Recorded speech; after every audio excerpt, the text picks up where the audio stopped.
Si vous n'avez jamais vu de zélotes dans l'évangile, parce que le véritable zélote, ce n'est pas notre frère Serge. Moi, je suis un premier zélote. Un lieu pour poser la plante de son pied, et elle revint à un lieu dans l'arche, car il y avait des eaux à la surface de toute la terre. Il avança la main, la prit et la fit rentrer auprès de lui dans l'arche. Il attendit encore 7 jours, et il lâcha de nouveau la colombe hors de l'arche. La colombe revint à lui sur le soir, et voici une feuille d'olivier arrachée était dans son bec. Noé connut ainsi que les eaux avaient diminué sur la terre. Il attendit encore 7 jours, et il lâcha la colombe, mais elle ne revint plus à lui. Merci. Parole du Seigneur. Amen. Que Dieu bénisse cette parole. Amen. Et nous croyons que chacun de nous a déjà vu la grandeur de ces grands enseignements. Petit à petit, nous allons vers la fin de cet enseignement. Il se pourrait que je puisse avoir encore 2 ou 3 dimanches. Comme vous le savez, on a commencé cet enseignement pour montrer au peuple de Dieu que le Seigneur Jésus se cache dans les Écritures. Et que celui qui trouve le coup, vouloir pas tuer béni de Dieu. Parce qu'en nous-mêmes, nous n'avions pas eu la force de trouver le Seigneur. La Bible dit, il se laisse trouver à celui qui le cherche.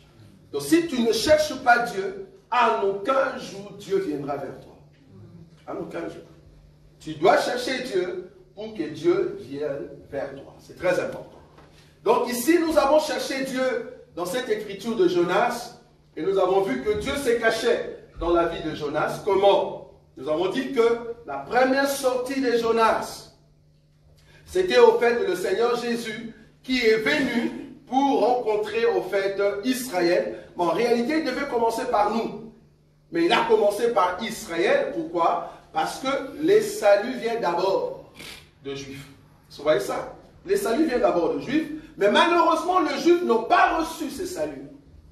Je me redis, tout Juif aujourd'hui qui accepte Jésus, il n'est pas compté comme Israélite. Amen. Ça, vous savez. Amen. Il n'est pas compté comme Israélite, mais il est compté comment? Comme étant Église. Tous ceux qui acceptent Jésus aujourd'hui, ils sont Église. Ils ne sont pas Israélites. C'est-à-dire, quand tu rencontres un Juif qui confesse Jésus, comprends que c'est Église. Ce n'est pas un Israélite.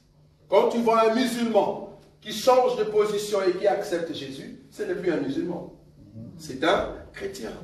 Pourquoi? Parce qu'il croit en Christ. Quand tu vois quelqu'un qui avait le pratique de son pays et qui ne le fait plus, et qui accepte Jésus, comprend que cet homme devient chrétien, c'est-à-dire il fait partie de l'Église. C'est ce que nous avons dit. Jonas était un Israélite, mais en lui il y avait l'esprit de Christ. Jonas était un Hébreu, mais il a écouté la voix de Christ, et c'est comme ça qu'il est sorti. Au lieu d'aller directement vers le peuple de Ninive, qui avait besoin de la grâce de Dieu, non. Il est sorti, il est parti dans un bateau. Nous avons montré que tout ce que Jonas a fait dans les bateaux, que ce soit le marinier, que ce soit le pilote, c'était au fait le sacerdoce mosaïque qui condamnait Jésus. Et nous avons même vu le parole de Pilate dans la vie de Jonas. Vous imaginez? Quand Pilate a dit par exemple, je lave mes mains, je ne veux pas entrer pour tuer ces sangs innocents, nous avons vu la même parole dans la vie de qui? De mariniers et de pilotes. Ils ont bien dit, nous ne voulons pas que ton sang soit au fait sur nous. Nous sommes au fait de quitte de ce sang innocent. C'est exactement ce que Pilate a dit. Et la Bible dit, on a jeté Jonas dans l'eau. Nous avons dit, c'est ça Jésus qui meurt au fait à la croix. Or Jésus en mourant à la croix, c'est son sang qui est descendu dans la terre. C'est ce que nous avons dit que Jonas a été avalé par un gros poisson. Et le vendredi, nous avons démontré ici noir sur blanc que le poisson a 3 parties. Bon, quand j'ai touché cette écriture, je ne savais pas qu'on allait récupérer seulement ces morceaux-là. Les poissons à 3 parties. Bon, ils sont partis voir, je ne sais pas s'il faut l'appeler un prophète du monde, Mais quelqu'un a chanté aussi, les poissons à combien de parties? 3 parties. Bon, moi je ne savais pas. Moi je le disais par rapport à quoi? Par rapport au tabernacle. Je dis que par rapport au tabernacle, le poisson a combien de parties? 3 parties. Et nous voulons le citer, on a dit parvis, lieu saint et le lieu triste. On a pris seulement ces morceaux-là. Il croyait que moi je chantais au fait le cri de cet homme-là. Non. Nous on voulait voir dans la révélation que le poisson a aussi 3 parties. Le parvis, là où il y a l'entrée, là où il y a le sang, et le ventre, c'est au fait là où il y a le pain, là où il y a le vin, là où il y a la lumière. Et la queue, c'est là-bas qui se repose au fait dans la lumière ou dans l'Europe. Et nous avons dit que Jonas, étant un prophète, qui représente Jésus, ayant l'esprit de Jésus, nous sommes partis voir Jonas dans les ventres du poisson. Et nous avons cherché Jonas, on a cherché en tout cas la queue, Jonas n'était pas là-bas. On a essayé de voir dans son ventre du poisson, on n'a pas vu Jonas. On a trouvé Jonas où? Au niveau de la tête, c'est-à-dire dans les parvis. Pourquoi? Jésus-Christ est mort dans les parvis, il est ressuscité aussi où? Dans les parvis. Amen. Vous voyez ça? C'est-à-dire que quand il a quitté les parvis, alors il peut aller maintenant où? Dans le lieu saint, pour entrer maintenant dans le lieu très saint. Jésus-Christ est mort sur la terre, il est ressuscité sur la terre. Ne me dis pas qu'il est ressuscité dans le ciel, non. Jésus-Christ est mort sur la terre, il est ressuscité dans la terre. Et il doit maintenant quitter la terre, passer par le ciel et entrer dans le 3e ciel. Oui, parce que nous n'avons que 3 ciels. Dans notre évangile, nous n'avons pas 7 cieux. Et dans notre évangile, nous n'avons pas 7 âges de l'église. Je corrige ça. Si toi, on t'a dit qu'il y avait 7 âges de l'église, nous n'avons pas 7 âges de l'église. Nous n'avons qu'un. L'âge en question aujourd'hui, c'est le temps de la grâce. Amen. On n'a pas 7 âges de l'église. Donc tous ceux qui prêchent 7 âges de l'église, ils sont à côté. Nous sommes à l'âge de l'église, c'est tout. Et d'ailleurs, c'était une lettre, mais envoyée à 7 églises. Voilà. Ce n'était pas 7 lettres, non. Et c'est pas biblique. C'est pas biblique 7 lettres. Il n'y en a pas. C'était une lettre envoyée à 7 églises. Amen.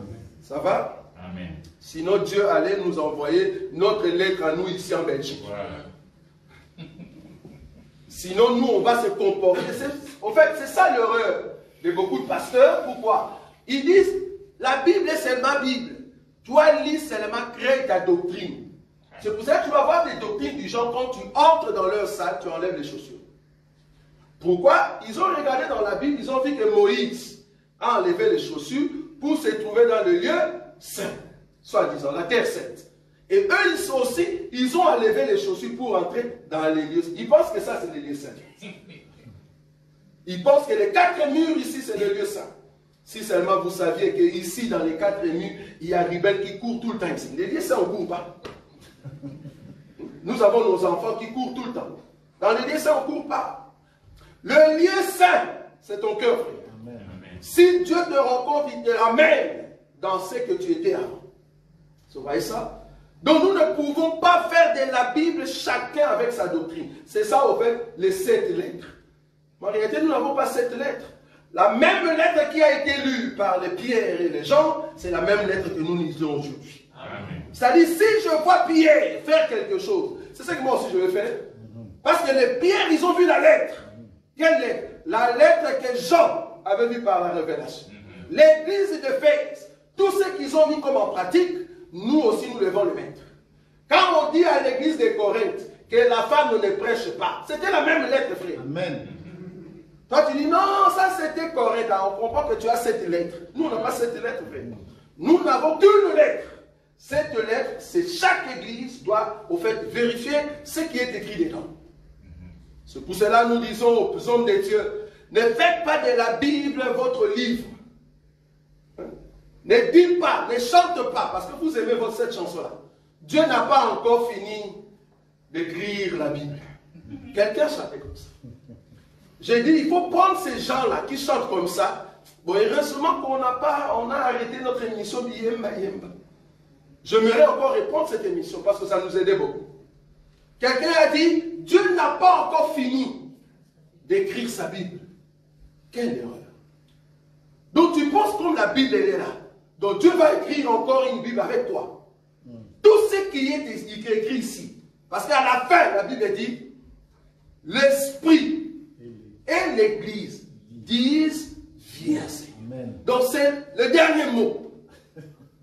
Maintenant toi tu dis, non, l'Esprit et l'Église disent, viens, c'est vrai, mais à part ça, il y a encore moi. Il faut écrire par rapport à ma vie. Là, tu ne comprends pas la parole de Dieu. Tu ne comprends pas la parole de Dieu. La Bible a été écrite, tout ce qui s'y trouve, c'est à toi de lire et de te retrouver à l'intérieur. Dieu ne va plus rajouter une autre parole à part ce qui est écrit. Très important. Alors Jonas, on l'a jeté dans la mer et les poissons l'ont avalé. Les poissons l'ont avalé, mais Jonas était au niveau du parvis. Et nous avons pris le chapitre 2 du livre de Jonas la fois passée pour montrer que tout ce que Jonas a fait dans le ventre du poisson ou dans les parvis, c'était quoi? C'était la prière. Nous avons même pris, on va prendre ça, Jonas. Jonas chapitre 2. Frère béni. Jonas chapitre 2. Jonas chapitre 2. On prend le verset 4 et tu descends. Tu m'as jeté dans l'abîme, dans le cœur de la mer. Oui. Et les courants d'eau m'ont environné. Toutes tes vagues et tous tes flots ont passé sur moi. Oui. Je disais. Réponds très bien le verset 5. Oui, vas-y. Je disais, le verset 5. Je disais. Oui. Je suis chassé loin de ton regard. Mais je veux encore ton saint temple. Je répète. Je disais. Je suis chassé loin de ton regard. Oui, c'est vrai. Mais je verrai encore ton saint temple. Alors que Jonas se trouvait déjà dans le poisson. Mais comment il a su que bien qu'il est là-dedans, il va sortir? Comment? Parce qu'on vient de le jeter dans la mer. Il a su, parce qu'il avait l'esprit de Christ, qui lui disait, toi, ce que tu fais ici, c'est la souffrance de Christ. Or, la souffrance de Christ, vouloir ou pas, le Christ ne restera pas dans la terre. Amen. Il doit ressusciter. C'est pour cela, Jonas, dans la prière, il dit, c'est vrai que tu m'as chassé loin. J'ai expliqué, chasser loin veut dire quoi? Chasser loin des regards de Dieu. Parce que les regards de Dieu, c'était normalement en Israël.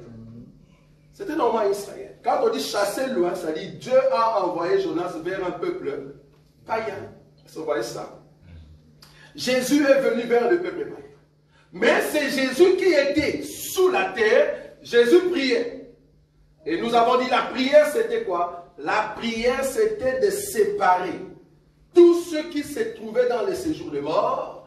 Il a mis la séparation afin que le peuple de Dieu aille dans le sein d'Abraham et le peuple qui n'ont pas Dieu reste dans ce qu'on appelle lieu de tourment.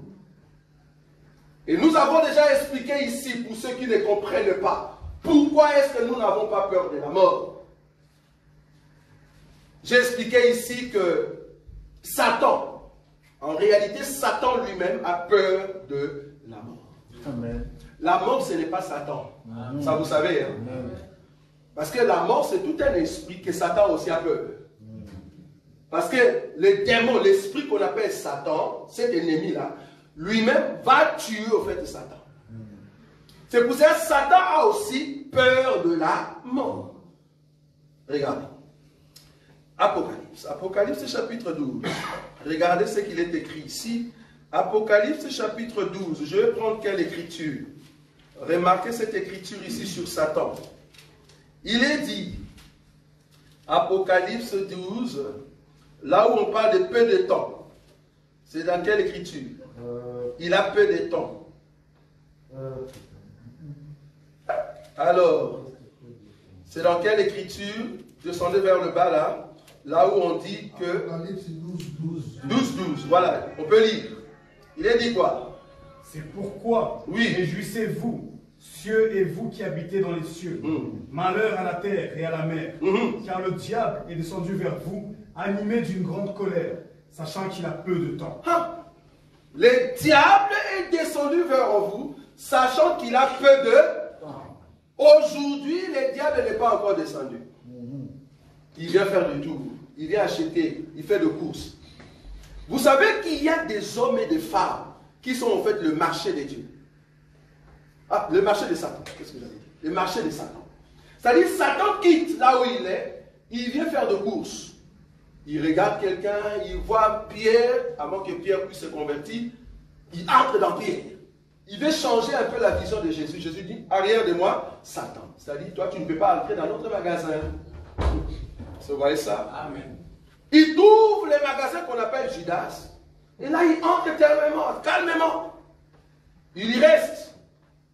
Quand je parle de magasin, il y a des gens qui entrent dans un magasin. Donc, quand il entre dans un magasin, il vérifie où se trouvent les choses là qui sonnent. Tu vois? Comment on dit ça? Des rayons qui permettent que ça puisse sonner. Donc, les messieurs entrent dans un magasin, ils ne viennent pas acheter. Les messieurs sortent, il n'a pas l'argent dans la poche. La dame sort, il a un sac, un grand sac. Tu penses que la personne va faire des affaires? Non! Il entre dans un magasin, la première des choses, il regarde s'il y a les choses qui peuvent sonner, c'est-à-dire le reflet pour le son. Et comme la dame ou le monsieur est intelligent, il a mis des papiers aluminium à l'intérieur. Vous voyez ça? Des papiers aluminium à l'intérieur. Si seulement on peut me mettre un vigile, frère, cherche-moi un boulot vigile. Ils ont mis des papiers aluminium à l'intérieur. Ils entrent avec un grand sac. Si tu étais là, tu dis, ah, la dame va faire de courses. Deuxième chose, ils regardent ceux qui sont au fait dans les magasins, qui contrôlent le magasin. Il dit, voilà, il y a l'autre qui est en fait distrait, et la personne commence à prendre des chemises, des soutiens, des sous-vêtements. Il dit, ça, ce sont des petits trucs. Il pense que voler, il y a de volets petits et de volets grands. Il prend des petits trucs, il met dans des sacs, et puis la personne sort sans payer. Je vous ai toujours dit, devant Dieu, le péché reste péché. Tu entres dans un magasin, si tu as faim, demande au monsieur qui est là, est-ce que je peux prendre un fruit de raisin? N'y va pas et couper le raisin et commencer à manger. Tu n'as pas demandé fruit. Ne dis pas je vais goûter. Tu sais déjà que le raisin est sucré. Pourquoi tu veux goûter? On ne t'a pas dit que ce raisin ici est salé. Goûte. Non. Les raisins sont toujours sucrés. Tu sais déjà le goût. Pourquoi tu veux goûter? C'est parce que tu as cet esprit de prendre quelque chose à l'insu d'eux, sans le savoir. Ça s'appelle voler. Le voleur n'hériteront pas le royaume des cieux. Amen. Tu entres dans un magasin, tu prends un bonbon, tu manges, des menthes. C'est la moindre des choses, bien. Des menthes. À moins qu'on a dit, vous pouvez goûter, parce qu'il y a toujours un papier. On dit, vous pouvez goûter parce que c'est un assortissement qui est sorti. Alors vous pouvez goûter, ça c'est normal. Mais entrer dans un magasin, prendre quelque chose à l'insu d'eux, je vous dis que c'est lui qui est le propriétaire de ce magasin. Souvent, j'ai bien dit, souvent, ce sont des francs-maçons. Si vous ne savez pas, vous croyez vraiment balancer ou Balenciaga? Balenciaga. Vous croyez que le monsieur qui a fait sortir, c'est Balenciaga? Je ne sais pas, d'ailleurs, dans ce monde-là, il y a beaucoup de son mot. Vous voyez ça? Pour que YouTube ne puisse pas nous couper cette partie. Il y a beaucoup de ces gens-là qui sont là-bas. Et dans leur monde, il faut toujours ce qu'on appelle des sacrifices. Et dans leur sacrifice, c'est quoi le sacrifice? Ah, on vient donner toutes personnes qui vont entrer ici, qui puissent acheter nos biens. Alors, ceux qui ne vont pas acheter, qui vont voler, tu sais diminuer quelque chose. Toi, tu ne le sauras pas. Tu viens voler quelque chose, mais ils sont fous. C'est toi qui savais. Tu sors, mais tu vois que ta vie ne marche pas bien. Tu commences à te poser des questions. Tu viens nous poser des questions ici. Est-ce que vous pouvez prier pour moi? Mais en réalité, de l'autre côté, tu vas dans des magasins. Tu voles. Un enfant de Dieu ne vole pas. Un enfant, si tu as faim, demande. Demande. Si tu as faim, demande, on te donnera. N'entre pas dans un magasin et tu voles. Ne prends pas de pain comme ça, tu voles. C'est pas bon. J'ai déjà vu quelqu'un, c'est grave. La personne entre, vous savez, dans des magasins du genre Colruyt, je ne sais pas pourquoi je viens là-bas, Colruyt et Carrefour, ils ont le, ou soit du Cora, ils ont le système que chaque pain a une sorte de comment on dit, de l'emballage. Donc sur l'emballage, il y a un prix. Vous voyez ça? Le prix sur l'emballage il y a d'autres pains qui sont un peu avec un prix élevé, leur emballage aussi sont spéciaux. Et qu'est-ce que la personne va faire? Il prend l'emballage par exemple de 1,50 €, mais il prend le pain qui coûte par exemple 3 € quelque chose. Ça s'appelle voler. Et la personne qui est à la caisse, la personne ne vérifie pas à l'intérieur. La personne passe directement et c'est l'étiquette des 1,50 € qui passe. Je te dis, devant Dieu, tu voles. Tu voles. Même si on ne te voit pas, tu voles. Le voleur n'héritera pas le royaume des cieux. Amen. Tu ne vas pas hériter le royaume des cieux. Tu laves les habits de ton mari et par mégarde, tu rencontres 50 €. J'ai beaucoup aimé parce qu'il y a ma soeur Caroline qui a sourié. Quand tu laves les habits de ton mari, tu rencontres 50 €. Alors que le mari se dit, où est-ce que j'ai mis mes 50 €? Et toi étant femme, tu dis, 50, quelle chance. Nous, enfants de Dieu, on n'a pas de chance. Ne dis pas quelle chance. Il faut dire, quelle malédiction si je garde ça. C'est une malédiction à une femme qui vole son mari. Je croyais que tu allais dire amen. C'est une malédiction pour une femme de voler son mari. C'est encore une très grande malédiction pour une femme de cacher à son mari son argent. C'est du vol dans les couples. Même les 10 €, tu dois les dire. Chérie, j'ai rencontré 10 € dans ta poche. Ça change quoi? Ça ne change rien du tout. Et d'ailleurs, votre argent, vous le mettez ensemble. Pourquoi tu le caches? Dis à ton mari, et en réalité, tu le caches pour rien. Je ne sais pas si tu crées une autre caisse à côté. Tu vas donner à qui? Vous avez des enfants? Dis à ton mari, j'ai trouvé 50 €. Au lieu de le cacher. Plus grave encore, les salaires du mari, tu l'as, c'est vrai, mais quand ça passe, tu ne dis pas à ton mari, bon, je comprends, peut-être tu étais occupé, mais le gros problème est que quand toi tu gères la maison, tu coupes toujours un montant pour donner à ta famille. Et le mari ne le sait pas. Je suis d'accord, c'est ta maman, c'est ton papa, mais du moins, étant donné que tu es dans la maison de ton mari, c'est ton mari qui est devenu le chef. Tu ne peux pas faire une affaire sans pour autant que ton mari soit au courant.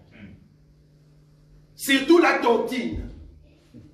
Vous connaissez la tontine? Tu as créé 2 tontines, mais ton mari c'est seulement une. Il sait que non, à la fin du mois, on aura 2500 €. Mais alors qu'il y a une autre tontine à côté. Là-bas c'est 1500. Ça tu ne dis pas. Tu vois? Pourquoi? Parce que le 1500, tu ne sais pas à qui tu vas donner. Ça s'appelle voler son mari. Voler son mari. Est-ce que vous voyez ça? Amen. Si tu veux aller au ciel, bien aimé, abandonne ça. Je vais rentrer là-bas. Ici, nous voyons au fait Jonas qui est mort. Ok. Il entre dans l'eau. Mais là, il prie. Il prie pourquoi? Il prie parce qu'il était sûr qu'il va ressusciter. C'est Saint Jésus qui savait qu'il va ressusciter après le 3e jour. C'est Jésus. Mais remarquez, Jésus est ressuscité le 3e jour. En réalité, il devait au fait continuer à prêcher. Non, il ne prêche pas. Qu'est-ce qu'il fait? Il reste avec ses disciples pendant 40 jours. Vous voyez ça? Pendant 40 jours, il prépare les disciples pendant 40 jours. Parce que d'ici dans 40 jours, peut-être il y aura un malheur qui va arriver. Alors je reste avec vous. Les disciples, c'est-à-dire l'Église. Or, l'Église en Israël est considérée comme les nations. Mais remarquez que cette Église est scindée en 2. Il y a une partie des disciples. Et après les disciples, il faut que l'Évangile aille où? Aille maintenant vers les nations. C'est ce que Jonas a fait ici dans le chapitre 3. Il est dit dans le chapitre 3, nous pouvons les reprendre. Le premier verset et le deuxième. Jonas chapitre 3, le premier verset et le deuxième. Il est dit quoi? La parole de l'Éternel fut adressée à Jonas une seconde fois. Une seconde fois. Cela veut dire que la parole était déjà annoncée, mais ça, Jonas n'avait pas obéi pour venir à Ninive. Il est parti où? Dans un bateau. Donc, c'est la venue de Jésus pour la première fois quand il est venu en Israël. Mais là-bas, il est mort, comme Jonas. Ça, c'était la première fois. Mais maintenant, nous sommes à la deuxième fois, la deuxième venue de Jésus. C'est la deuxième sortie de la colombe.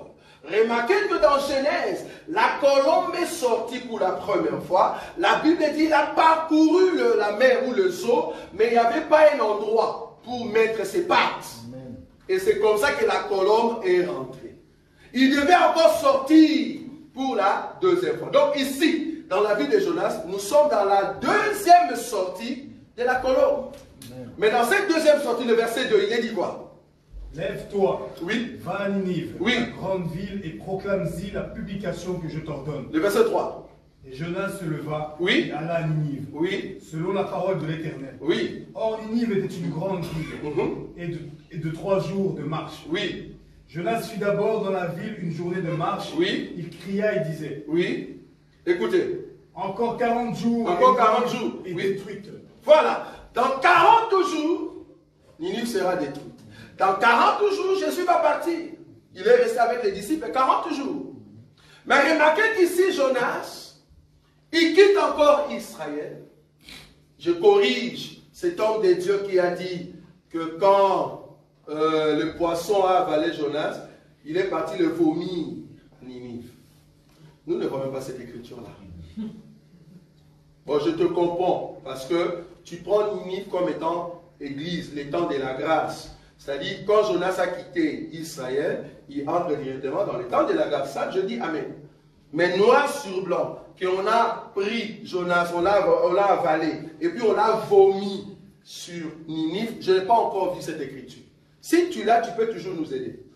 Moi, ce que j'ai vu, on a avalé, au fait, Jonas, et on l'a vomi. Et je corrige pour dire qu'on l'a vomi toujours en Israël.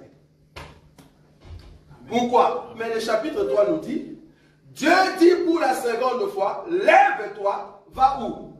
Mais s'il était déjà à Ninive, comment il va aller encore à Ninive? On dit va à Ninive, donc il était vomi où? Quelque part, là où il habitait avant, c'était en Israël.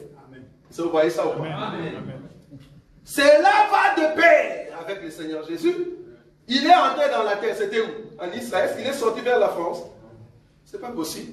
Il ne peut pas ressusciter vers la France. Il doit ressusciter où? Là où il était mort. C'est ce que je dis le vendredi. Nous tous, nous qui sommes le peuple de Dieu, en tout cas nous, la Vierge sage, quand nous allons partir, bon, là il n'y a pas moyen de vérifier cela, mais la Vierge folle, quand elle va mourir, là où elle va mourir, c'est là-bas qu'elle sera ressuscitée.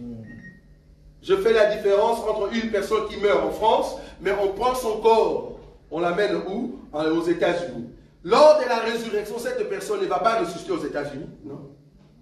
La personne va ressusciter ici, en France. Est-ce que vous voyez ça? Pourquoi? Parce que la personne ici, on l'avait brûlée. On a pris la poussière, on l'a amenée là-bas. Est-ce que vous voyez la différence? Là où la personne a connu la mort, c'est là-bas que la personne va sortir. Pourquoi? Parce qu'il y a une écriture qui nous dit, la mer a donné tout le mort qui était en elle. Est-ce que vous voyez ça? C'est si tu meurs dans la mer, bien que la mer te jette vers le, comment on dit, vers le bord ou la terre, vouloir voir tu es mort. Dans quoi? Dans la mer. C'est là-bas que tu sortiras. Et ça, vous voyez l'écriture. Jésus est mort en Israël, il doit ressusciter en Israël. Jonas, les poissons l'ont avalé, vouloir ou pas, les poissons vont le jeter en Israël. Cela collabore avec la parole. Donc, Jonas est ressuscité, au fait, en Israël. Ok. C'est d'Israël maintenant que Jonas doit faire quoi? Va maintenant aller vers Ninive. C'est ça le mouvement du Saint-Esprit. Parce que Jésus, comme vous le savez, c'est homme. Mais étant Christ, il est venu pour la deuxième fois dans la vie de nous tous. Il ne pouvait pas venir homme. Il devait venir esprit pour habiter dans chacun de nous. Vous voyez ça? Alors qu'avant, il était seul. Avant Jésus, c'est lui qui possédait tout le pouvoir. C'est ça le toison ou la toison de qui? De Gédéon. C'est ça Gédéon? Oui. Gédéon a demandé à Dieu, Seigneur, je sais que tu vas m'utiliser comme un homme fort, mais je vais quand même être sûr. Regarde cette toison. Je vais le poser dehors, ma maison. Faites que la nuit, que la pluie puisse tomber, mais que seule cette toison soit remplie d'eau. Mais que tout autour de cette toison, qu'il n'y ait pas d'eau.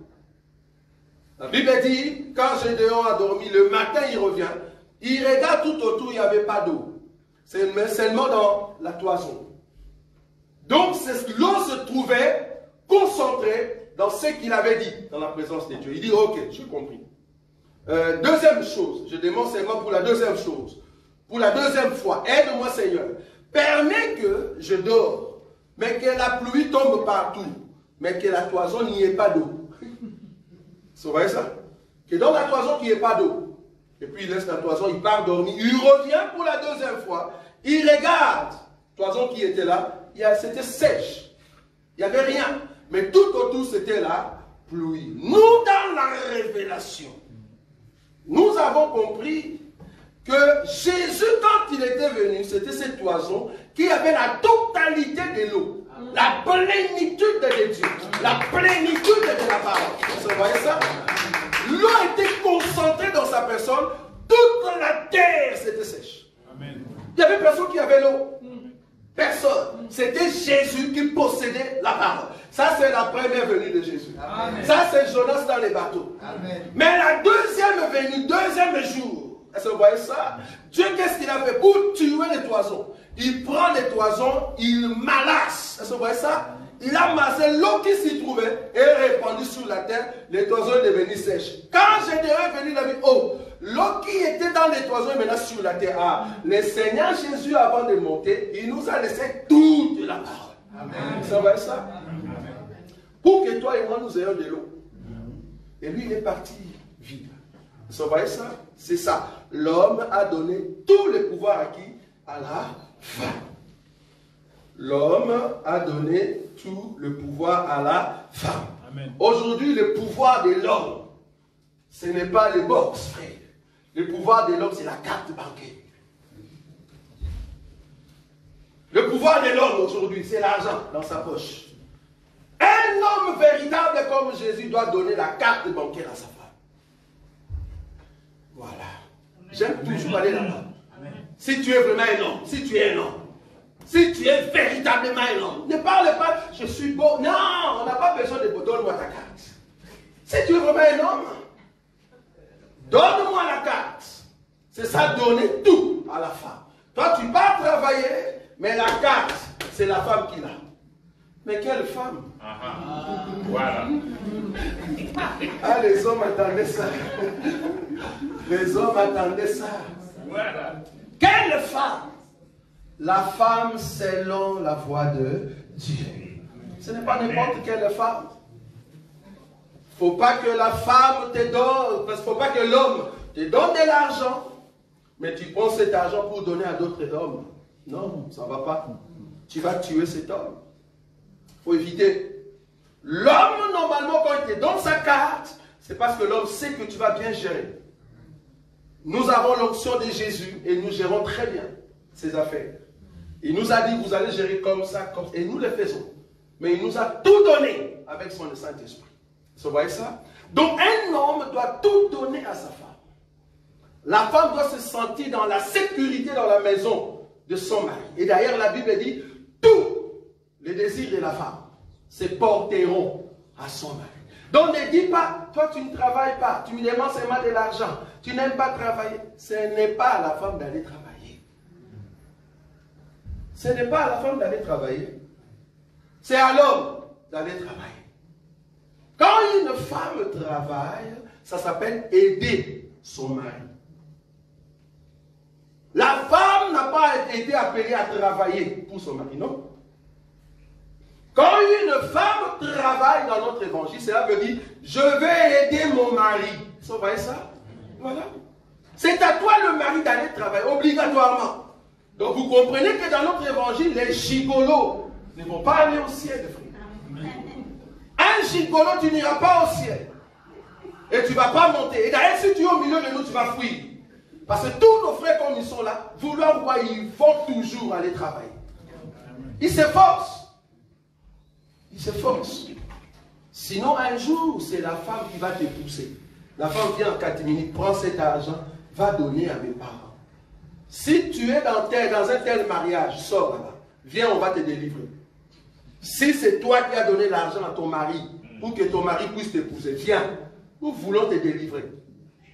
C'est une malédiction à une femme de prendre de l'argent et donner à son mari pour que le mari donne aux parents de la femme. Non, c'est une malédiction. L'homme doit souffrir. L'homme doit monter à la croix. L'homme doit être flagellé juste pour avoir l'épouse qu'on appelle l'église. Amen. Un mari qui ne souffre pas pour sa femme, c'est un mari inutile. Un mari qui aime rester tout le temps devant le miroir. Irresponsable. Irresponsable. Mais devant le miroir pour couper ses V là, le barbe, 0 faute. Bon, moi je vais appeler ça 4 fautes. Parce que tu as 4 fautes en fait, c'est pas 0 faute ça. Tu prends tout le temps le soin. Mais quand on te dit va travailler, tu es fatigué. C'est ça le travail de l'homme. L'homme doit aller chercher de l'argent. À moins que dans le boulot, tu puisses avoir un accident. Là, tu es sauvé. Comme nous autres, sauvés. Sauvés. Pourquoi? Parce que nous sommes passés par la croix. J'ai terminé mon travail. Amen. Je dois me reposer, frère. Amen. Mais dis-moi, il y a l'argent qui entre. Hein?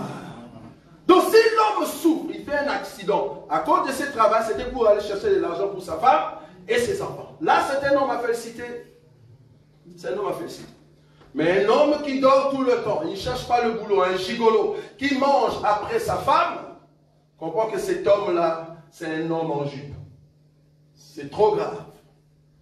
La femme qui travaille, ça s'appelle aider son mari. Et l'homme qui fait la vaisselle, l'homme qui nettoie le salon, l'homme qui prépare la chambre, ça s'appelle aider sa femme. Ça s'appelle aider sa femme. Bibliquement parlant. Amen. Bibliquement parlant. Que dit l'Écriture? Les devoirs domestiques, noir sur blanc, c'est à qui?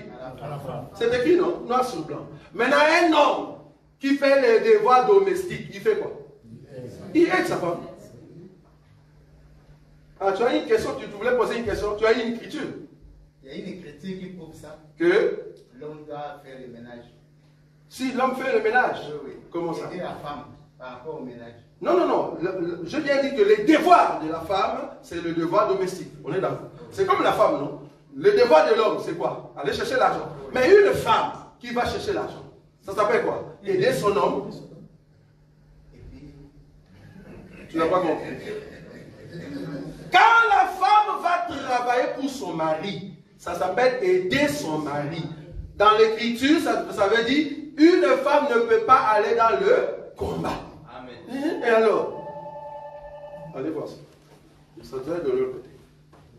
Donc une femme ne peut pas aller dans un combat. Une femme ne peut pas aller dans un combat. C'est l'homme. L'homme va dans les combats, il reçoit quoi? Ce qu'on appelle la coupe.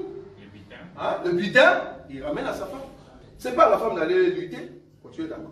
Mais c'est à la femme de préparer. Pour celui qui était parti à la guerre. C'est dans ce sens-là que nous sommes. Mais oui, c'est la même chose. Bon, tu vas poser la question prochaine. Et tu vas venir avec l'écriture. Moi, je vais te montrer l'écriture. Donc, du coup, le devoir domestique, c'est à la femme. Noir sur blanc. C'est à la femme de préparer. Et d'ailleurs, Moïse, qui était au fait un homme par rapport à Aaron, c'est Aaron qui préparait dans la maison. Amen. C'est Aaron qui faisait le sacrifice. C'est Aaron qui coupait la viande. Vous voyez ça? Donc, du coup, la femme peut aider son mari si tu pars au boulot. Mais c'est le mari qui te donne, en fait, l'homme. Vous voyez ça? Donc, du coup, Jonas, dans le ventre du poisson, représente Jésus. Jésus qui est dans les seins de la terre. Mais qu'est-ce qu'il fait? Il descend parce qu'il veut mettre la séparation entre quoi? Dans les séjours de mort, entre ceux qui servent Dieu et ceux qui ne le servent pas. Et deuxième chose, il a pris la clé. On va prendre cette écriture. C'était Apocalypse combien? 1er, 18, c'est ça? Apocalypse chapitre 1er. Le verset 18, c'est ça? Oui, qu'est-ce qu'il est dit, frère Béni? Et le vivant. Oui. J'étais mort. Commence à passer 17. Quand je le vis, je tombais à ses pieds, Oui. comme mort. Oui. Il posa sur moi sa main droite en disant, Oui. ne crains point, je suis le premier et le dernier. Mhm. Et le vivant, j'étais mort et voici je suis vivant au Oui. siècle des siècles. Mhm. Je Continue. tiens les clés de la mort et le séjour des morts. Je tiens le clé de la mort et de ces jours de mort. Là, Jésus, pour l'avoir, lui-même, pour avoir les clés de la mort et de ces jours, lui-même doit mourir. Vous voyez ça? C'est-à-dire, en mourant, il est entré dans les seins de la terre pour récupérer le pouvoir.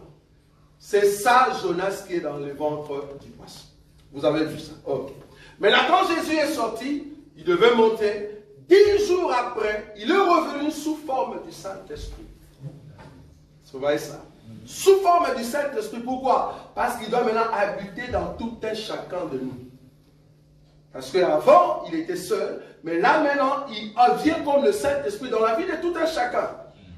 C'est ça, Jonas, qui vient pour la deuxième fois maintenant à Ninive. Est-ce que vous avez vu ça? Et la Bible nous dit que Ninive était une grande ville. Pour terminer à sillonner cette ville, il te faut 3 jours. Il te faut 3 jours.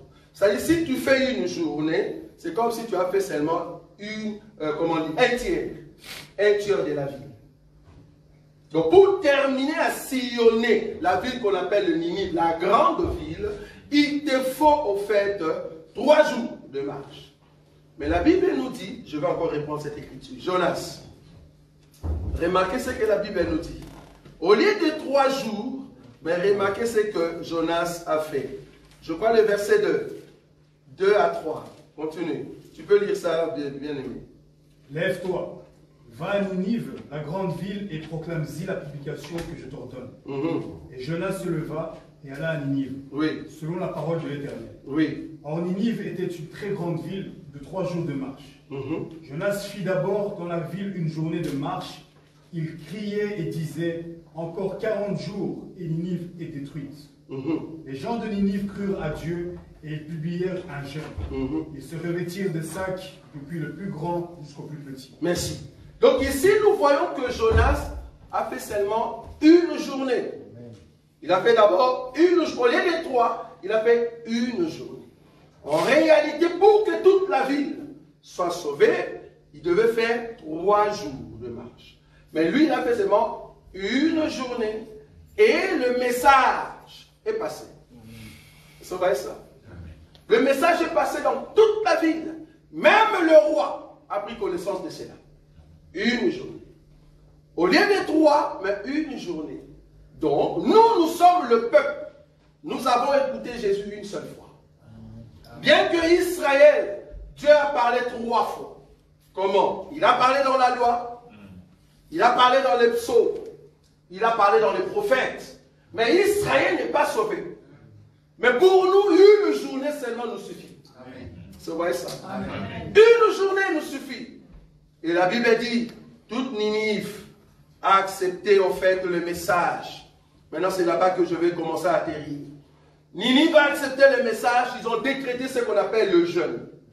Pour dire, nous allons nous humilier devant le Seigneur. Pourquoi? Parce qu'il y a un malheur qui va venir au fait dans 40 jours.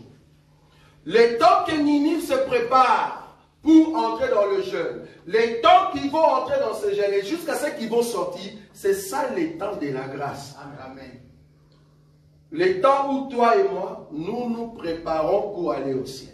Mais remarquez, pour que Ninive puisse avoir la grâce de Dieu, le verset 6, l'homme de Dieu, aidez-moi, frère Béni, aidez-moi. La chose parvint au roi de Ninive. Oui.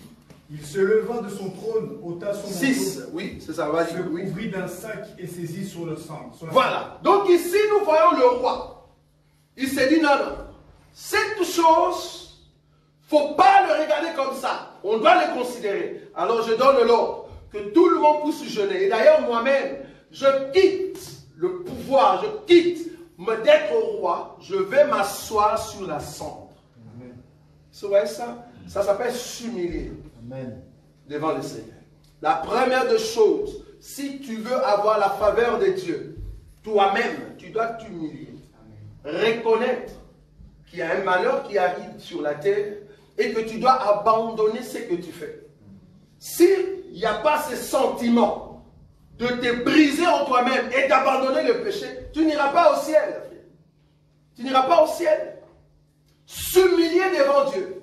Parce qu'il y a un malheur, nous le savons nous tous. Vouloir ou pas, si vous ne savez pas, il y a la 3e guerre mondiale qui arrive. Si vous ne savez pas. La 3e guerre mondiale arrive. Et dans la Bible, on l'a appelée la guerre d'Armageddon. Cette guerre arrive. Et cette guerre ne va pas épargner. Pourquoi? Pour être épargné dans cette guerre-là, il faut être seulement la Vierge folle ou le 144 000. Seulement ce peuple-là qui vont au fait mourir, c'est vrai, mais ils seront ressuscités après. Mais tous ceux qui vont rester, ils ne seront pas épargnés, c'est-à-dire ils vont avoir la marque de la bête. C'est ça la mort éternelle. La mort éternelle, c'est quoi? C'est parce que tu as accepté que Satan puisse te guider. Et je te dis, il y a déjà d'autres aujourd'hui qui ont déjà accepté, ils ont déjà donné leur vie à Satan. Leur âme, ils ont vendu leur âme. Toi, tu as encore la grâce de Dieu, mais le problème avec toi, tu es encore ignorant. Tu ne veux pas donner totalement ta vie à Jésus. Et tu seras comme ignorant. Et, vouloir ou pas, tu seras au fait surpris de voir que c'est la bête qui te dirige. Parce que si tu n'as pas la parole, tu ne peux pas entrer. D'abord, la première chose, il faut s'humilier. Ils ont banni au fait de l'orgueil. Et deuxième chose, le verset 7. Et il fit faire de Ninive ses publications par ordre du roi et de ses grands. Que les hommes et les bêtes, les bœufs et les brebis ne goûtent de rien, ne pèsent point et ne boivent point d'eau. Voilà. Ici, qu'est-ce que nous voyons? Le roi a dit, dis aux hommes, aux animaux, que personne ne mange, que personne ne boive. En d'autres termes, que personne ne fasse son quotidien. Ce que tu avais d'habitude, ne le fais plus. Pour que tu sois agréable à Dieu, dans les mondes où tu te trouvais, ce qui était ton quotidien, ce que tu mangeais tout le temps, ce que tu buvais tout le temps, comme parole que tu entendais, que tu disais, tu dois sortir de là.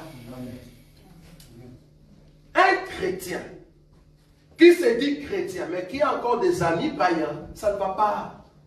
Ça ne va pas. Je répète, un chrétien qui se dit chrétien, mais qui a des amis qui sont encore païens, ça ne va pas. Ou soit ce sont eux qui vont t'attirer vers les choses du monde, alors que toi tu n'es plus là-bas, frère. Tu ne peux pas rester avec des païens dans ton milieu. C'était les quotidiens d'avant.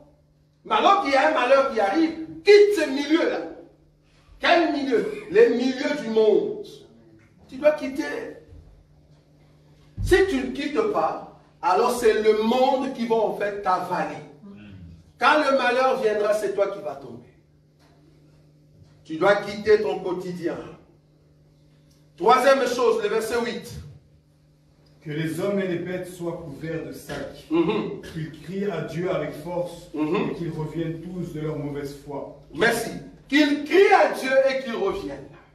Crier à Dieu, c'est-à-dire, je m'humilie devant le Seigneur, je m'abaisse, j'accepte l'autorité de Christ, ça c'est bien, première chose. Deuxième chose, j'abandonne mon milieu, j'abandonne ce que je mets trop. Si c'était de distraction dans le monde, j'abandonne cela. Je laisse les amis avec qui on était ensemble. Je sors de ce milieu-là. Ça, c'est deuxième chose. Troisième chose, je crie maintenant à Dieu. Je viens maintenant entrer dans la présence du Seigneur. Je crie avec force. Le terme, on a crié avec force. C'est ça qu'on a dit là-bas. C'est ça, non? Avec force, oui. Il y a crié et crié avec force. Crier avec force, c'est-à-dire, tu te reconnais que tu n'as point d'issue. Il n'y a pas un endroit où tu peux te cacher. C'est pour ça que tu cries avec force. Tu ne peux pas avoir la délivrance si toi-même, tu ne cries pas avec force. Je peux toujours t'aider. Je peux toujours t'aider avec des conseils. Mais si en toi-même, tu ne fuis pas les quotidiens, tu ne cries pas avec force, mais la délivrance ne viendra pas. La délivrance ne viendra pas. On peut toujours t'aider avec les prédications. On peut toujours t'aider avec les conseils. Mais si tu ne prends pas conscience de toi-même, tu ne sortiras pas. Ninive a pris conscience de son péché. Bien que Jonas a prêché. Mais Ninive a pris conscience. Et la Bible dit, ils ont crié à Dieu très fort. Et ils sont revenus de leur mauvaise voie. Revenus de leur mauvaise voie veut dire, ils ont regardé tout ce qu'ils faisaient, dit non, ça, je ne le ferai plus. C'est fini ça. Ça s'appelle abandon. Tu abandonnes le péché. Laisser le péché, c'est bien, mais abandonner, c'est mieux. Parce qu'il y a d'autres personnes, ils laissent, mais après ils reviennent. Tu étais dans la prostitution, tu avais laissé. C'est vrai parce que tu n'avais pas, au fait, le choix. Mais parce que tu as vu la souffrance arriver, tu as vu que tes enfants souffrent, tu dis, qu'est-ce que je peux faire? Je rentre encore dans la prostitution. Donc tu n'avais pas abandonné. C'est vrai que tu peux venir ici à l'église, tu fais semblant de nous montrer que tu laisses cette vie, mais vouloir ou pas, si tu n'as pas pris la décision dans ton cœur, tu ne vas pas abandonner. Et c'est comme ça que tu vas rechuter dans la prostitution, dans les insultes, dans le mensonge. Tu rechutes. Pourquoi? C'est parce que tu avais seulement laissé. Tu peux laisser une semaine, 2 semaines, 2 mois, 3 mois, 2 ans. Mais après, parce que tu n'as pas abandonné. Tu vois? Tu faisais semblant. Or, l'ennemi va te pousser là-bas à faire semblant tout le temps.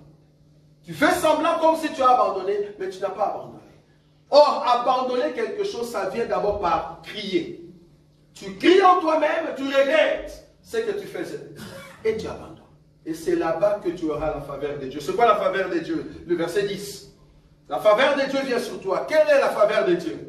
Dieu vit qu'ils agissaient ainsi. Oui. Et qu'ils revenaient de leur mauvaise Dieu vit qu'ils agissaient ainsi. Comment? C'est-à-dire, ils ont d'abord banni l'orgueil.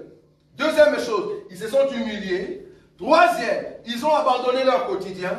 Quatrième, ils ont crié à Dieu, ils sont revenus de leur mauvaise foi. Quand Dieu a vu cela, qu'est-ce que Dieu a fait? Alors Dieu se repentit du mal qu'il avait résolu de leur faire. Voilà. Et il ne le fit pas. Dieu, pour changer ta vie. Bon, je suis d'accord que Dieu en réalité, dans l'absolu, Dieu ne peut pas changer ta vie. Vous êtes d'accord avec moi? Amen. Parce que la vie de Dieu est éternelle. Mais j'aimerais quand même faire la différence entre la vie de Dieu et la vie de l'éternel. Ok. Des fois, je vais vous amener dans des choses terribles. Dieu peut changer ta vie, mais pas l'éternel. Pourquoi? Parce que dans l'éternité, Dieu avait déjà tracé toutes choses. Mais, quand il entre dans le corps de Dieu, c'est-à-dire femme, vous voyez là où je suis? Amen. Parce que l'éternel c'est l'homme, mais Dieu est une femme. N'allez pas dire, dans cette église-là, on a dit Dieu est une femme. Si tu n'as pas compris ce que nous disons ici, pose-nous des questions. Quand nous disons Dieu, c'est dans la position de femme, cela veut dire, au commencement était d'abord la parole, et la parole a pris un corps. Or, le corps de la parole s'appelle Dieu. Vous voyez ça? Amen. Le corps de l'esprit que tu es s'appelle Jean, s'appelle Pierre. Tu vois là où je suis? Or, les corps que tu as, les gens que nous voyons, ces corps-là, c'est ta femme, en fait.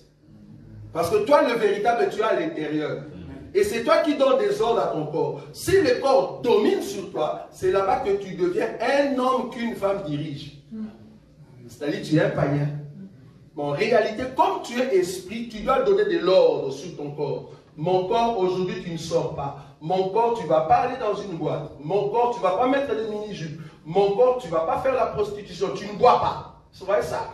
Tu donnes l'ordre. Or, pour que tu donnes l'ordre, il faut que ton esprit soit en connexion avec le grand esprit. Amen. Qui est Christ Jésus. Vous voyez ça? Amen. C'est là-bas que tu deviens puissant pour donner l'ordre à ton corps. Mais quand ton corps te pousse toujours dans le mal, c'est parce que ton esprit est faible. Ton esprit est faible. Et d'ailleurs, la nuit, quand le sorcier te regarde, il voit que tu es faible. C'est pour ça qu'il te touche. Mais nous autres, prier ou pas, quand je dors, je suis dans le calme. Parce que mon corps n'a pas le pouvoir. Mon corps, comme vous l'avez, il met trop de vestes. J'ai dit, toi, avec des vestes, attends. Comme tu aimes trop, quand tu te mets en veste, tu vois comme si tu deviens le ministre de... Je ne sais pas. Attends. Je dis, à partir d'aujourd'hui, paille. Fais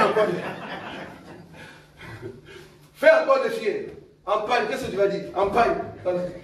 Paille de 3 euros, 5 euros, et voilà. Qu'est-ce que tu vas faire? On n'a plus le souci d'aller acheter des chaussures de 3000 euros. Je m'en fous, frère. Je m'en fous. Un habit de 1500, qui va acheter ça? Moi. Je n'ai pas encore une maison. Ah non, frère. Je ne veux pas acheter. Je reste avec mes pailles. C'est à vous de juger. Dans mon corps, je lui ai donné une punition. Il faut dire à ton corps, toi là, tu ne vas plus sortir. Tu vas les boîtes, c'est fini. À partir d'aujourd'hui, toi, si tu regardes une fille, tu entres dans les jeunes. Et les gars, vous jouez avec les mystères. Quand tu regardes une fille, tu entres dans les jeunes les 3 jours. Tu vas voir même les corps. Regarde-toi vers le miroir. Tu vois, à travers le miroir, tu vas sentir que tu es 2 personnes. Tu vas voir que le corps te dit, arrange un peu tes cheveux, arrange tes barbes. Mais si tu es spirituel, même si tes cheveux ne sont pas coiffés, je m'en fous. Tu vois, ça c'est une 2e personne. Un homme qui ne surpasse pas son corps, c'est un homme qui est en fait dans la malédiction. Et c'est comme ça que l'ennemi peut jouer de toi à tout moment. Mais si tu deviens fort spirituellement, tous les sorciers voient que dans ton esprit tu es puissant. Il n'y a personne qui va te toucher. C'est pour cela, nous, dans notre évangile, nous n'avons pas peur de la mort. C'est Satan qui a peur de la mort et les francs-maçons. Nous, on n'a pas peur. Parce que je sais que si je meurs, c'est-à-dire, j'ai accompli la parole de Dieu, j'entre dans la perfection. Je ne vais pas me reposer, frère. Il faut éduquer son corps. Alors, Dieu a vu que Ninive était au fait, avait banni l'orgueil. Ninive s'est humilié. Ninive a abandonné son quotidien. Ninive a crié à Dieu. Ninive est revenu de ses mauvaises foi. Vouloir ou pas, Dieu doit venir. Il dit non, moi étant Dieu, je peux me repentir. Oui, Dieu peut se repentir. Mais quand j'ai dit se repentir, ce n'est pas qu'il avait fait un péché. Hein? Comprenez le terme. Quand on dit Dieu se repent de ce qu'il avait fait, ce n'est pas qu'il avait fait péché. Non. C'est-à-dire Dieu, ce qu'il avait arrêté, il s'est dit non, je ne vais pas le faire. Ça, c'est Dieu qui peut le faire, mais pas éternel. C'est Dieu qui peut le faire. Dieu, c'est-à-dire l'éternel dans les corps de la femme. Ça, c'est Dieu qui peut le faire. La Bible dit, Dieu a envoyé le prophète Ésaïe pour dire à Ézéchias, Ézéchias, prépare-toi, tu vas mourir. Les prophètes en sortant, Ézéchias crie fort à Dieu. Qu'est-ce que la Bible dit? Dieu dit au prophète, rentre, dis à Ézéchias, tu ne mourras. Ça, c'est Dieu. Ce n'est pas l'éternel. Dieu s'est répandu. Est-ce qu'on voit ça? Aujourd'hui, nous sommes encore au temps de la grâce où Dieu se répand. Amen. Alors profitez de la grâce, bien-aimés. Quand je dis profiter, cela ne veut pas dire continuer à faire le péché. Si nous t'attrapons. Si nous t'attrapons. Quand je dis profiter, cela veut dire profiter d'abandonner le mauvaise voie. Profiter d'abandonner cela et entrer maintenant dans le temps de la grâce. Pourquoi? Parce que la grâce de Dieu est là, la miséricorde de Dieu. Si seulement tu respectes ce que nous avons dit ici, vouloir ou pas, Dieu va ôter la mort. La mort pour nous, ce n'est pas la mort de la chair, c'est la mort spirituelle. Amen. Dieu va ôter la mort. Nous, en toi, comme nous sommes là, je ne sais pas si toi peut-être tu penses que nous sommes les gens qui vont mourir. Nous, comme nous sommes là, nous n'allons pas mourir. Amen. Nous n'allons pas mourir. La mort pour nous, c'est vraiment la mort de la chair. Mais après cela, nous allons revenir. Oui, moi je vais revenir. Et je le crois. De la même manière que Jonas a cru dans le ventre du poisson qu'il va sortir et il verra les temples de Dieu. Alors qu'il était dans le ventre du poisson, moi aussi, bien que je suis encore vivant, si je mourrais dans la chair demain, soyez sûrs que vous allez encore me voir. Amen. Je reviendrai. Amen. Mais je n'aurai pas cette face. J'aurai une face de Japonais. Parce que ceux qui vont revenir sur la terre lors de millénium n'auront plus la face que tu as. Et ce que j'aime avec le Seigneur, toutes nos sœurs qui sont aujourd'hui sœurs, quand nous allons venir, ils seront plus de sœurs.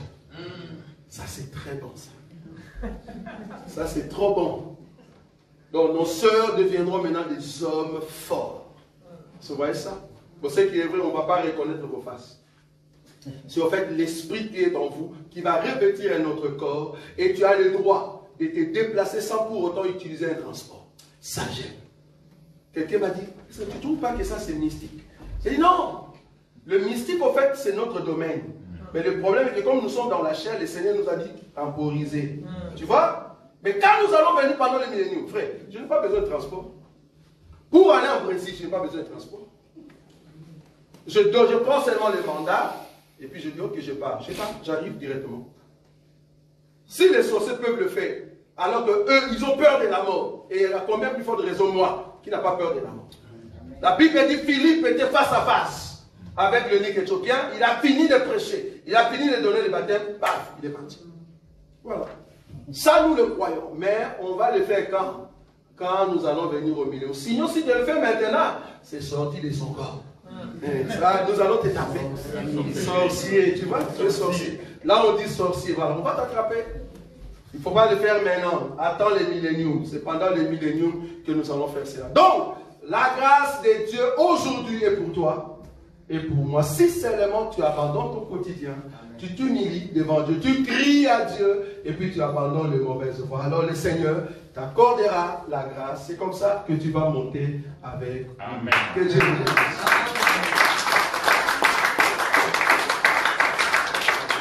Tu vas te lever là où tu es, tu vas prier. Tu vas dire, Seigneur, j'ai besoin de ta grâce. Je veux changer ma vie. Je veux que ma vie puisse revêtir une nouvelle saison. Ceux qui t'ont suivi, ils ont abandonné leur quotidien, ils se sont humiliés. Ils ont banni l'orgueil en eux. Ils ont crié très fort en toi. Ils sont revenus de leur mauvaise voie. La miséricorde de ta personne les a visités. Et je veux que tu puisses me visiter aussi aujourd'hui. Commence à prier. Commence à prier. Commence à prier que le Seigneur puisse te visiter. Que le Seigneur visite ta maison.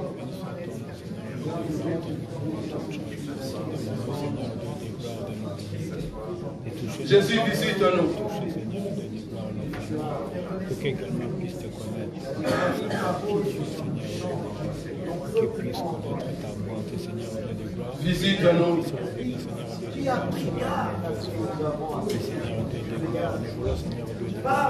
Visite-nous, Seigneur. Visite ton peuple. Et que ton peuple reste dans ta présence parce que tu es Dieu. Le roi des gloires, le Seigneur tout-puissant. Alléluia. Bénis ton peuple, Seigneur. Le peuple qui était venu pour t'écouter. Et nous avons besoin de ton assistance. Parce que tu es le roi des gloires. Change notre façon de penser. Change notre intérieur. Afin de goûter à ce qui est ta parole éternelle. Parce que c'est toi qui changes notre intérieur. Et tu veux nous ramener à toi, Seigneur. Que nos vies soient complètement changées. Parce que tu es le roi des gloires. Bénis ton peuple. Nous voulons entrer dans une nouvelle saison. La saison de ceux qui craignent le Seigneur. Parce que tu es Dieu. En ton nom, Jésus-Christ, que nous avons ainsi prié. Amen. Nous pouvons nous asseoir.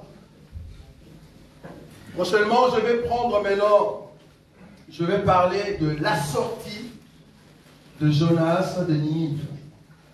Parce que là, vous avez compris que Jonas est venu vers Ninive, il a prêché, c'est les temps de la grâce, les temps que nous avons le Saint-Esprit. Mais vouloir ou pas, comme je dis, profitez de ces temps. Pourquoi? Parce que après, nous aurons maintenant, le frère Béni va lire, parce que c'est ce que nous allons voir prochainement, Jonas chapitre 4, le verset 5. Qu'est-ce qui va se passer après ces temps de la grâce? Qu'est-ce qui va se passer? Jonas sortit de la ville et saisit à l'orient de la ville. Là, il se fit une cabane et s'y tint à l'ombre jusqu'à ce qu'il fit ce qui arrivait dans la ville. Le verset 5 nous dit, Jonas sortit de la ville, il s'assit à l'orient de la ville. Là, il se fit une cabane et s'y tint à l'ombre jusqu'à ce qu'il voie ce qui arriverait dans la ville. Après le temps de la grâce, après ces temps que nous prêchons ici, après ces moments de nos prédications, vouloir ou pas, selon les plans de Dieu, Dieu va enlever cette grâce. Amen. Dieu va l'enlever. Il va enlever cette grâce. Pourquoi? Il va l'amener maintenant en Israël. C'est ça Jonas qui part maintenant à l'Orient. Il quitte Ninive, il sort. Le temps de la grâce va vers la fin. Ça a commencé depuis le Pierre, ça va vers la fin. Et quand ça va terminer, il n'y aura plus le temps de la grâce. Dieu va prendre la grâce, il va l'amener maintenant en Israël. C'est ça Jonas qui va à l'Orient. Il est sorti de la vie. Vous voyez ça? C'est ça le temps où Dieu va prendre la grâce et il l'amène ailleurs. Et ceux qui vont rester, si tu n'as pas accepté les messages de Jonas, vouloir ou pas, tu n'entreras pas. Profite maintenant. Amen. Voilà, c'était ça le message.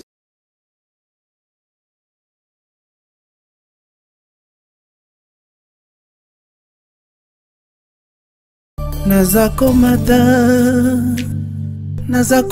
ngai, nazakomata.